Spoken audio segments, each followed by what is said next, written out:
कैसे हैं आप। चलिए आज हम जो है फिजिक्स इंटरमीडिएट की फिजिक्स में सेकंड यूनिट प्रकाश की पढ़ाएंगे। और प्रकाश की में पहला जो चैप्टर है वो प्रकाश का परावर्तन और दर्पण। ठीक है, प्रकाश की और प्रकाश का परावर्तन तथा दर्पण बहुत अच्छा टॉपिक है। इस पर हम चर्चा करेंगे, बात करेंगे, पढ़ाएंगे। तो सभी विद्यार्थी कॉपी और पेन लेकर तैयार हो जाइए नोट्स बनाने के लिए। अब यहाँ से हमारा सेकंड यूनिट का सिलेबस शुरू होगा। फिजिक्स इंटरमीडिएट का सेकंड यूनिट प्रकाश की है और उसमें पहला चैप्टर जो है वो है प्रकाश का परावर्तन तथा दर्पण। ठीक है, तो इसमें सबसे पहले बात आती है कि साहब प्रकाश क्या है। प्रकाश क्या है? तो प्रकाश क्या है कि प्रकाश जो है विद्युत चुम्बकीय तरंगें होता है। प्रकाश एक प्रकार की ऊर्जा है। प्रकाश जो है हमारा हमें वस्तुओं को देखने में हमारा सहायक है, मदद करता है। ठीक है, तो प्रकाश क्या है कि एक तो ये लिख देंगे कि प्रकाश जो है प्रकाश विद्युत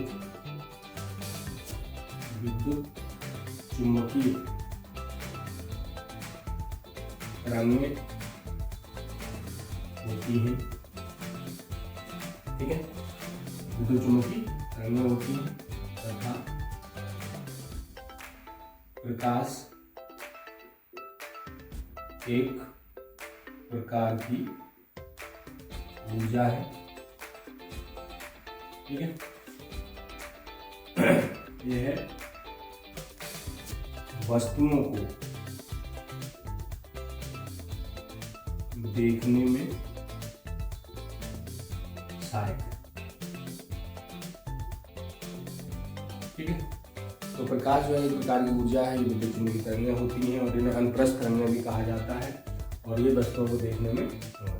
दूसरा एक इसमें यह ध्यान रखना कि निर्वात या वायु में प्रकाश की जो चाल होती है, प्रकाश की चाल वो c=3 × 10⁸ मीटर प्रति सेकंड होती है। ये आप याद रखना, इसका बहुत ज़्यादा यूज होगा कि प्रकाश का निर्वात में जो चाल होती है वो 3 × 10⁸ मीटर पर सेकंड। ठीक है, तो आपको ये प्रकाश समझ में आ गया होगा। ध्यान ये रखना है कि विद्युत चुम्बकीय तरंगें होता है ये, और ये एक प्रकार की ऊर्जा है और ये वस्तुओं को देखने में सहायक है। ठीक, ये प्रकाश आपका प्रकाश क्या होता है। और वायु में या निर्वात में संचार 3 × 10⁸ मीटर पर सेकंड होती है। चलिए, अब अगला टॉपिक आता है प्रकाश का परावर्तन। प्रकाश का परावर्तन बहुत ही आसान है। प्रकाश का परावर्तन क्या होता है कि किसी परावर्तक तल पर प्रकाश गिरा और उसी माध्यम में वापस लौट जाए तो उसको हम प्रकाश का परावर्तन कहते हैं। यानी जिस माध्यम से आया उसी में किसी अपवर्तक पृष्ठ से टकराकर वापस लौट जाए। जैसे हम आपको बताते हैं कि ये एक परावर्तक पृष्ठ है। ठीक है, परावर्तक पृष्ठ का मतलब कांच का एक टुकड़ा है जिसके बैक साइड में पॉलिश है। ये परावर्तक पृष्ठ हो गया। और इस पृष्ठ पर जो लंब होता है उसे हम अभिलंब कहते हैं। पृष्ठ पर लंब को अभिलंब कहा जाता है। पृष्ठ पर लंब को अभिलंब कहते हैं। ये परावर्तक पृष्ठ होता है। परावर्तक पृष्ठ जिसके एक साइड में पॉलिश होती है वो परावर्तक पृष्ठ कहलाता है। और ये इस तरह करके आने तो ध्यान रखना, आने वाली किरण को हम कहते हैं आपतित प्रकाश। किरण कह लो, प्रकाश कह लो, आपतित प्रकाश। ये इससे टकराया, पीछे है पॉलिश तो अंदर तो जाएगा नहीं, तो फिर क्या टकरा कर वापस लौट जाएगा, उसी माध्यम में वापस चला गया। इसे कहते हैं परावर्तित प्रकाश। ठीक है, तो ध्यान ये रखना है कि आने वाले प्रकाश को आपतित प्रकाश और उसी माध्यम में लौट जाए उसको हम कहते हैं परावर्तित प्रकाश कह लो, परावर्तित किरण कह दीजिए। अब ये ध्यान रखना है कि आपतित प्रकाश अभिलंब के साथ जो कोण बनाता है, आपतित प्रकाश अभिलंब के साथ जो कोण बनाता है उसे हम आपतन कोण कहते हैं, आई। तो ये हमारा होता है आपतन कोण। आपतन कोण। ठीक, और अपवर्तित किरण अवलंब के साथ जो कोण बनाती है उसे हम कहते हैं आर। ये हमारा होता है परावर्तन कोण, परावर्तन कोण। ये आपको ध्यान रखना और ये बहुत जरूरी है, आगे आप डेरिवेशन करेंगे तो उसके लिए।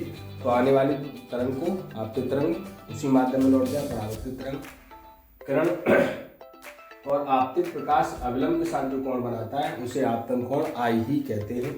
और परावर्तित प्रकाश अविलंब के साथ जो कोण बनाता है उसे हम परावर्तन कोण आर कहते हैं। ठीक है, तो प्रकाश का परावर्तन क्या है कि कोई प्रकाश जब किसी परावर्तित पृष्ठ से टकराकर उसी माध्यम में वापस लौट जाए उसे हम कहते हैं प्रकाश का परावर्तन। ठीक है, अब है परावर्तन प्रकाश के परावर्तन के नियम। ठीक है, तो परावर्तन के दो नियम होते हैं, प्रकाश के परावर्तन के दो नियम हैं। तो नंबर 1 है परावर्तन के निम्न दो नियम है। ठीक है, नंबर 1 देखो, इसमें कितनी चीजें हैं, 1 2 3, आपतित प्रकाश, अविलंब और परावर्तित प्रकाश, ये तीनों एक ही तल में होते हैं। ये इसका पहला नियम है। क्या है कि आपतित प्रकाश अविलंब तथा परावर्तित प्रकाश तीनों एक ही तल में होते हैं। ये इसका पहला नियम हो गया। 1 2 3 ये कागज के तल के एक ही कागज के तल के एक ही तल में होते हैं। ये कागज के एक ही तल में होते हैं। तो आपतित प्रकाश, अविलंब और परावर्तित प्रकाश तीनों एक ही तल में होते हैं। ये इसका पहला नियम। दूसरा क्या है कि आपतन कोण परावर्तन कोण के बराबर होता है। तो आपतन कोण आई परावर्तन कोण आर के बराबर होता। ये बहुत इंपॉर्टेंट है, ये ध्यान रखेंगे। तो कोण आई ये परावर्तन के नियम है, यानी कि अविलंब और परावर्तन तीनों की तल में होते हैं और आपतन कोण परावर्तन कोण के बराबर होता है। ये दोनों आपस में बराबर होते हैं। तो ये प्रकाश का परावर्तन क्या है, परावर्तन के नियम। ठीक है, कोई प्रकाश किसी माध्यम में आया और उसे परावर्तन पृष्ठ पर टकराकर उसी माध्यम में वापस लौट जाए, इस घटना को हम प्रकाश का परावर्तन कहते हैं।